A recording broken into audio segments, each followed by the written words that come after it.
آج تو ہمیں پتہ نہیں چلتا کہ قربانی قبول ہے بھی یا نہیں ہے بھی یا نہیں ہے، ورنہ پہلے یہ ہوتا تھا۔ اور بعض مفسرین و محدثین نے یہاں تک لکھا ہے کہ حضرت عیسیٰ علیہ السلام کے دور تک یہ رہا، آدم علیہ السلام کے دور سے تو چل رہا تھا، بعض مفسرین کے نزدیک عیسیٰ علیہ السلام کے دور تک یہ رہا ہے کہ جس کی قربانی اللہ قبول کر لیتا تھا، آسمان سے ایک بجلی نما چیز آتی تھی، ایک بجلی آتی تھی، وہ اس قربانی کو جلا دیا کرتی تھی۔ اگر بجلی آ کے قربانی کو جلا دے، غائب کر دے، تو اس کا مطلب کہ اللہ نے قربانی کو قبول کر لیا ہے، اور اگر وہ وہاں کی وہاں پڑی رہے تو اس کا مطلب کہ اللہ نے قبول نہیں کیا۔ تو فیصلہ بڑا آسان تھا، جس کی قبول ہو گئی وہ حق پہ ہے، اور جس کی نہ ہوئی وہ غلط رستے پہ ہے۔ دونوں نے قربانی کی۔ حضرت حابیل کی قربانی آسمان سے بجلی آئی اور اس نے جلا ڈالی، اور قابیل کی قربانی وہیں پڑی رہی۔ پتہ چل گیا کہ حابیل صحیح رستے پہ ہے، کیونکہ اس کی اللہ کریم نے قربانی کو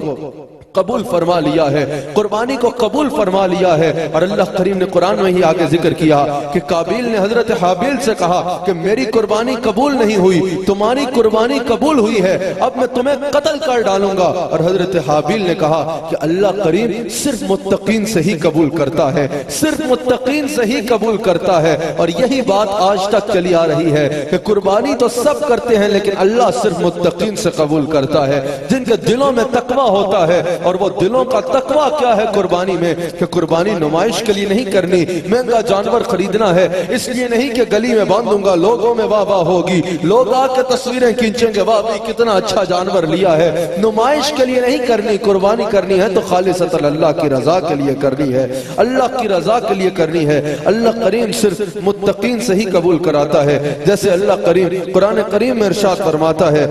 سورہ آل عمران کی آیت نمبر 92 میں اللہ کریم ارشاد فرماتا ہے کہ تم اس وقت تک بھلائی پانے والوں میں سے نہیں ہو سکتے، بھلائی پانے والوں میں سے نہیں ہو سکتے جب تک اپنی محبوب ترین چیز کو اللہ کے راستے میں قربان نہیں کرو گے، خالصتاً اللہ کی رضا کی نیت سے اللہ کی راہ میں قربان نہیں کرو گے، نمائش کی نیت نہیں ہوگی۔ اور اللہ اکبر، یہ اتنا عظیم عمل ہے۔ ترمذی میں میرے مصطفیٰ کی حدیث موجود ہے، عام صدقہ کے بارے میں یہ حدیث موجود ہے۔ حضور فرماتے ہیں جب صدقہ دینے والا کسی غریب کو صدقہ دیتا ہے اللہ کی رضا کی خاطر، وہ صدقہ اس کے ہاتھ سے نکلتا ہے، کسی غریب کے ہاتھ میں بعد میں پہنچتا ہے، اللہ اس کو اپنے دست قدرت میں پہلے لے لیتا ہے، اللہ اس کو اپنے دست قدرت میں پہلے لے لیتا ہے۔ جب عام صدقے کا یہ عالم ہے تو اس قربانی جو اتنا عظیم عمل ہے اللہ کے قرب کے ذریعے کا، اس کا عالم کیا ہوگا، اس کا عالم کیا ہوگا۔